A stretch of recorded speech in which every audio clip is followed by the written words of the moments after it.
తెలుగు రాష్ట్రాలలో విరాట పర్వం సినిమాపైనే చర్చ నడుస్తోంది. ఖమ్మం జిల్లాకు చెందిన విద్యార్థిని సరళ నిజ జీవిత కథపై తీసిన ఈ మూవీ రిలీజ్ అయి సంచలనం సృష్టించిందనే చెప్పుకోవాలి. విప్లవ సానుభూతి పరులతో పాటు ఆలోచన పరుల నేటి తరం యువతీ యువకుల నుంచి ప్రశంసల్ని కూడా అందుకుంది. వేణు ఊరుగల దర్శకత్వ ప్రతిభకు, కథ పట్ల కమిట్మెంట్కు పట్టం కడుతూ సోషల్ మీడియాలో రివ్యూలు కూడా వచ్చాయి.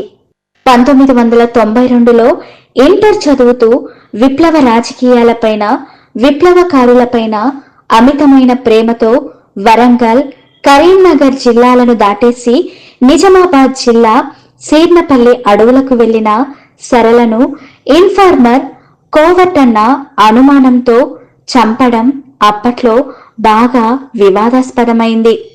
ఘటనను సమీక్షించిన అప్పటి పీపుల్స్ వార్ రాష్ట్ర కమిటీ కొంచెం ఆలస్యంగానే తప్పు ఒప్పుకుంది. సరళను చంపడం తమ పార్టీ చేసిన మహాపరాధమని ప్రకటించి సరళ కుటుంబ సభ్యులను, ప్రజలను క్షమాపణలు కోరింది. బాధ్యుడైన అప్పటి జిల్లా కమిటీ కార్యదర్శి శంకర్ను తీవ్రంగా మందలించింది. ఆ పార్టీ చరిత్రలో ఇదంతా రికార్డయ్యి ఉంది. వాస్తవ చరిత్ర తెలిసిన వాళ్లకు విరాట పర్వం సినిమా చూసిన తర్వాత కొన్ని సందేహాలు రావడం సహజం. యుద్ధం మధ్యలోనే పుట్టే ప్రేమను కథావస్తువుగా తీసుకున్న దర్శకుడు ఆ అంశాన్ని బలోపేతం చేయడానికి చాలాసార్లు స్వేచ్ఛను తీసుకున్నారు. సినిమా ప్రారంభం నుంచి క్లైమాక్స్ వరకు ప్రేమ చుట్టూ తానే కథ సాగింది. రవణ రచనలను చదివిన వెన్నెల భావోద్వేగానికి గురి అవుతుంది. ఆయనతో ప్రేమలో పడుతుంది. ఆ ప్రేమను పొందడానికి ఇంటిని వదిలి పయనమవుతుంది.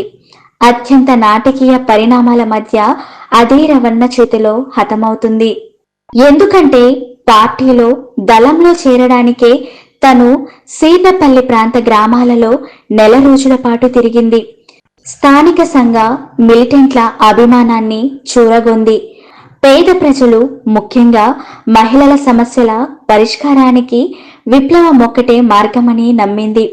ఆ ఆదర్శ భావాలను అర్థం చేసుకోలేని శంకర్, సీర్నపల్లి ఏరియా కమిటీ సభ్యులు సరళను నిర్దాక్షిణంగా చంపేశారు. నిజానికి సరళ ఒక్కరే కాదు, 1970, 80 దశకాలలో ఇంటర్, డిగ్రీ, పీజీ చదివే విద్యార్థులలో మెజారిటీ విప్లవాన్ని స్వప్నించారు.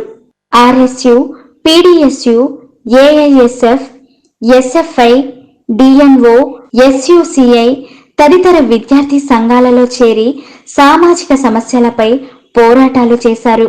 ఆ క్రమంలో కొందరు ఆయా పార్టీలలోకి ఫుల్ టైమర్లుగా వెళ్లి నాయకులుగా ఎదిగారు. అప్పట్లో ఏ కళాశాలను చూసినా విద్యార్థులలో చైతన్యం తొణకిసలాడేది. కేవలం తమ చదువుల గురించే కాకుండా తమ చుట్టూ బతుకుతున్న వివిధ వర్గాల ప్రజల గురించి ఆలోచించేవాళ్ళు. వాళ్ళ సమస్యల పరిష్కారం కోసం ప్రయత్నించడం తమ బాధ్యతగా ఫీల్ అయ్యేవాళ్ళు. అవసరమైతే అందుకోసం తమ జీవితాలను త్యాగం చేసేందుకు సైతం వెనుకాడేవాళ్లు కాదు.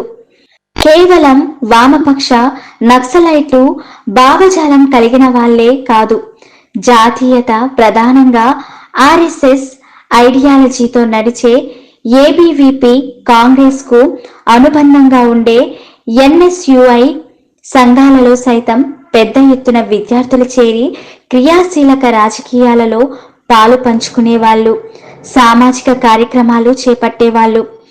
విద్యార్థుల సమస్యలపైనే కాకుండా దేశం ఎదుర్కొంటున్న సవాళ్లను సైతం అర్థం చేసుకుని ఆచరణకు దిగేవాళ్లు.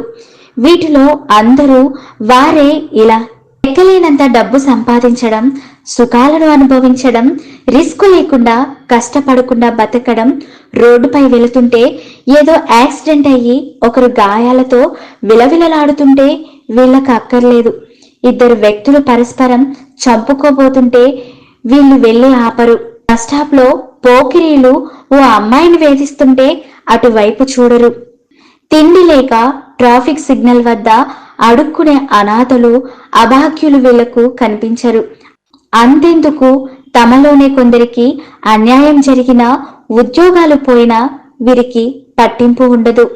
సమాజం ఎటుపోతుందో వీళ్ళసలు ఆలోచించరు. కేవలం తన ఫ్యామిలీ బాగుంటే చాలనుకుంటారు. 1990లలో ప్రవేశపెట్టిన ప్రపంచీకరణ, ప్రైవేటీకరణ, సరళీకరణ విధానాల మూలంగానే ఈ మార్పు జరిగింది. ఓవైపు సాంకేతిక విప్లవం బద్దలు కావడం, మరోవైపు పశ్చిమ దేశాల పెట్టుబడులకు, సంస్కృతికి తలుపులు బార్లా తెరుచుకోవడం వల్ల యువతలో క్రమంగా కెరీరిజం, స్వార్థం, విచ్చలవిడితనం, విశృంఖలత్వం పెరిగింది. మార్క్స్, లెనిన్, మావోలనే కాదు, గాంధీ, నెహ్రూ, సావర్కర్ను, చివరకు జాతీయతను, భరతమాతను మర్చిపోయే స్థితికి వచ్చారు. ఈ ఆపద నుంచి దేశాన్ని కాపాడుకోవాలంటే మరోమారు సరళతరం రావాలి. తమ కోసం కాకుండా సమాజం కోసం ఆలోచించే శక్తులు ఉద్భవించాలి. కళాశాలలు ఉత్తేజ కేంద్రాలుగా మారాలి. భవిష్యత్ నేతలు అక్కడి నుంచే తయారవ్వాలి. అప్పుడే దేశం స్వార్థపరుల, అవకాశవాదుల, మూర్ఖుల, నియంతల పాలనలోకి వెళ్ళదు. విరాట పర్వం స్ఫూర్తిగా ఆ మార్పునకు బీజం పడాలి. చివరగా సరళ సోదరుడు ఓ ఇంటర్వ్యూలో, నేటి విద్యార్థి నేతలే రేపటి దేశ నాయకులంటారు. భవిష్యత్ నేతలను తయారు చేసే కళాశాలలు, విశ్వవిద్యాలయాలు సెల్ఫ్ సెంటరెడ్, కెరీరిస్ట్ యంత్ర మానవులను సృష్టించే కార్ఖానాలుగా తయారు కావడం విషాదకరం. ఇప్పటికే రాజకీయాలు బాగా చెడిపోయాయి. ఇలాగే వదిలేస్తే భ్రష్టు పట్టిపోవడం ఖాయం. అందుకే కాలేజీలను మళ్ళీ చైతన్యవంతం చేయాలి. సైన్స్, కామర్స్ కోర్సులతో పాటు ఆర్ట్స్ కోర్సులకు ప్రాధాన్యం ఇవ్వాలి. కళాశాలలో ఎన్నికలు జరిపే విధానాన్ని తిరిగి ప్రవేశపెట్టాలి. సో ఫ్రెండ్స్, విన్నారు కదా విరాట పర్వం గురించి. మీకు నచ్చిందనే అనుకుంటున్నా. మరొకసారి మర్చిపోయి ఉంటే మన విశ్వ రివ్యూస్ ఛానల్ని సబ్స్క్రైబ్ చేసుకొని, లైక్ చేసి, షేర్ చేసి, కమెంట్ చేయండి ప్లీజ్.